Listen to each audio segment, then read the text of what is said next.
Seigneur fit pour moi des merveilles. Il élève les humbles, dit Marie à Élisabeth, comme nous l'entendrons ou le lirons dans l'évangile d'aujourd'hui, en cette solennité de l'Assomption de la très sainte Vierge Marie. Dans la fête de l'Assomption, l'Église célèbre la montée de Marie au ciel après sa mort terrestre, ou sa dormition, comme le disent nos frères orthodoxes. Marie est montée non seulement dans son âme, mais aussi avec son corps. Il est évident que si vous cherchez dans la Bible où est-ce que les Saintes Écritures en parlent, vous ne le trouverez nulle part. C'est simple, tout simplement parce que tout n'est pas consigné dans la Bible, comme le dit Saint Jean. Jésus a fait encore beaucoup d'autres choses que l'on ne saurait écrire en détail, sinon l'on en remplirait le monde entier. Jean 21, 25. Mais ce qui a été écrit l'a été pour que nous croyions que Jésus est le Christ, le Fils de Dieu, et qu'en croyant, nous ayons la vie en son nom. La Bible nous rapporte plusieurs récits des corps disparus ou enlevés. Rappelons-nous d'Enoch, qui avait été enlevé par Dieu pour ne pas connaître la mort. Il disparut et n'a plus été vu, comme nous le lisons dans Hébreux 11, 5. Ou Moïse, qui après sa mort fut enterré dans la vallée au pays de Moab. Mais personne ne sait où se trouve sa tombe.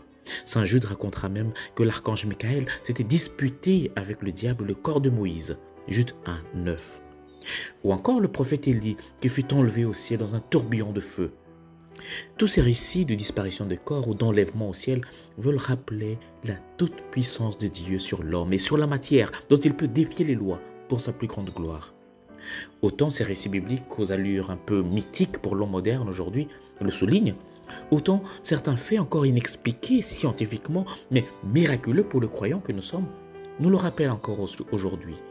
C'est le cas des incorruptibles de notre temps.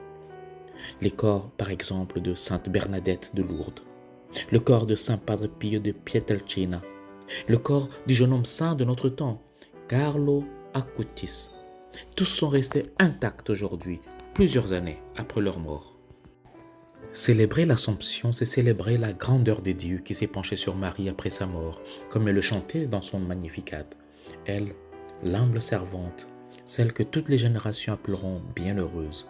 L'Église croit fermement que le corps virginal qui apporte le Verbe de Dieu ne pouvait connaître la corruption du tombeau. Voilà pourquoi la Vierge Marie, après avoir achevé le cours de sa vie terrestre, fut élevée, corps et âme, à la gloire céleste, pour ressembler plus parfaitement à son Fils, Seigneur des Seigneurs et vainqueur du péché et de la mort. Préfigurant ainsi ce qui attend tout croyant et que nous proclamons dans la foi en Jésus-Christ et en la résurrection de la chair. Marie est la véritable arche, le tabernacle saint qui a accueilli le Verbe de Dieu. En elle, la parole qui au commencement était avec Dieu et qui au commencement était Dieu, a pris chair et s'est fait homme. Elle est la mère du Verbe, Nyina wa Jambo, comme elle s'était révélée à Kibeho, au Rwanda. Heureuse donc celle qui a porté en son sein le Fils de Dieu et l'a nourri de son lait, comme nous le lisons dans Luc 11, 27. Mais plus heureuse encore est Marie, comme voudrait nous l'expliquer Jésus, parce qu'au-delà des liens du sang, elle est celle qui a écouté la parole de Dieu, qui en elle s'est fait chair, et l'a gardée fidèlement. Aujourd'hui au ciel, elle partage sa gloire, corps et âme, avec son Fils Jésus.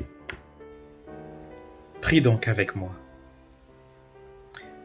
Bienheureuse Vierge Marie, Mère du Verbe, et Mère de tous ceux qui croient en lui et l'accueillent dans leur vie. Obtiens-nous la lumière et la force nécessaires pour accueillir avec empressement l'appel de ton Fils à nous convertir pour vivre selon son évangile.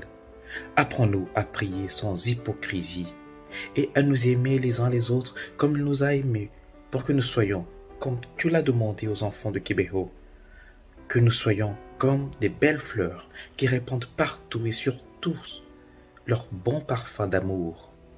Ô Nyina wa Jambo, prie pour nous, maintenant et à l'heure de notre mort. Amen. Et que le Seigneur vous bénisse, vous-même et vos familles, au nom du Père et du Fils et du Saint-Esprit. Amen. Bon dimanche et bonne fête de l'Assomption.